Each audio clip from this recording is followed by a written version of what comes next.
नमस्कार दोस्तों, मैं हूं अभिरुद्र और आज बात करेंगे एक ऐसी रेलवे परियोजना की जो अगर भविष्य में पूरी होती है तो पश्चिमी उत्तर प्रदेश और उत्तराखंड की कनेक्टिविटी को पूरी तरह बदल सकती है। हम बात कर रहे हैं सहारनपुर से मां शाकुंभरी देवी होते हुए देहरादून तक प्रस्तावित नई रेलवे लाइन की। लेकिन इस परियोजना की सबसे खास बात सिर्फ नई रेलवे लाइन नहीं है, सबसे खास बात है इसका रूट। और यहीं से ये परियोजना दिलचस्प हो जाती है। जरा सोचिए, हर साल लाखों श्रद्धालु मां शाकुंभरी देवी के दर्शन के लिए पहुंचते हैं। नवरात्रों के दौरान तो कई किलोमीटर लंबा जाम लगना आम बात है।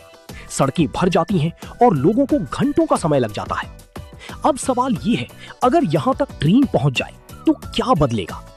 यहीं से इस परियोजना की अहमियत शुरू होती है। वर्तमान प्रस्ताव के अनुसार ये नई रेलवे लाइन पिलखनी के पास मौजूदा रेलवे नेटवर्क से जुड़ सकती है।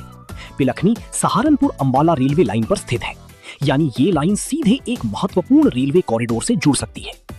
अब अगर प्रस्तावित रूट की बात करें तो इस परियोजना के प्रमुख स्टेशन चिल्काना, बीवीपुर, इंडोली और बेहट हो सकती हैं। और यहीं पर इस परियोजना का पहला बड़ा असर दिखाई देता है, क्योंकि आज भी बेहट और आसपास के कई क्षेत्रों के लोगों को रेलवे स्टेशन तक पहुंचने के लिए काफी दूरी तय करनी पड़ती है। लेकिन अगर ये लाइन बनती है तो पहली बार इस पूरे क्षेत्र को सीधी रेलवे कनेक्टिविटी मिल सकती है। लेकिन कहानी अभी यहाँ खत्म नहीं होती, क्योंकि इस रूट का सबसे महत्वपूर्ण पड़ाव अभी बाकी है, मां शाकुंभरी देवी। हर साल लाखों श्रद्धालु यहाँ आते हैं, दिल्ली से, पंजाब से, हरियाणा से और पश्चिमी उत्तर प्रदेश के कई जिलों से। अगर भविष्य में यहाँ रेलवे स्टेशन बनता है तो धार्मिक पर्यटन को एक नई दिशा मिल सकती है और संभव है कि त्योहारों के समय सड़क मार्ग पर पड़ने वाला दबाव भी कम हो। लेकिन इस परियोजना को सिर्फ धार्मिक दृष्टि से देखना भी सही नहीं होगा, क्योंकि इसका दूसरा पक्ष और भी बड़ा है। वर्तमान प्रस्ताव के अनुसार शाकुंभरी क्षेत्र के बाद ये लाइन नया गांव, सुभाष नगर और हर्रावला जैसे क्षेत्रों को जोड़ते हुए देहरादून तक पहुंच सकती है। अब यहाँ एक ऐसी बात है जिस पर शायद बहुत कम लोगों ने ध्यान दिया होगा। आज अगर कोई यात्री सहारनपुर से देहरादून रेल मार्ग से जाना चाहता है तो उसे हरिद्वार वाले रूट का इस्तेमाल करना पड़ता है।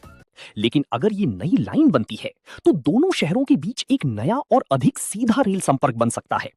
और यहीं से इस परियोजना का महत्व कई गुना बढ़ जाता है, क्योंकि ये सिर्फ एक मंदिर तक पहुंचने वाली लाइन नहीं रह जाती, बल्कि ये सहारनपुर और देहरादून के बीच एक वैकल्पिक रेल कॉरिडोर बन सकती है। अब सोचिए, बेहट को रेलवे कनेक्टिविटी, शाकुंभरी देवी को रेलवे कनेक्टिविटी और देहरादून के लिए एक नया रेल संपर्क। इसका मतलब हो सकता है बेहतर आवागमन, पर्यटन में बढ़ोतरी, स्थानीय व्यापार को फायदा, रोजगार की नई अवसर और पूरे क्षेत्र में विकास की नई संभावनाएं। यही वजह है कि इस परियोजना को सिर्फ एक रेलवे लाइन नहीं, बल्कि क्षेत्रीय विकास से जुड़ी परियोजना माना जा रहा है। अगर भविष्य में ये परियोजना आगे बढ़ती है तो यहाँ पैसेंजर ट्रेन्स और आगे चलकर एक्सप्रेस ट्रेन्स भी देखने को मिल सकती हैं। और अगर ऐसा होता है तो आने वाले वर्षों में सहारनपुर से देहरादून की यात्रा आज जैसी नहीं रहने वाली। अब सबसे बड़ा सवाल आपसे, अगर ये रेलवे लाइन बनती है तो आपके हिसाब से इसका सबसे बड़ा फायदा किसे मिलेगा? बेहट क्षेत्र को, शाकुंभरी देवी आने वाले श्रद्धालुओं को, या फिर सहारनपुर और देहरादून के यात्रियों को? अपनी राय कमेंट में जरूर बताइए।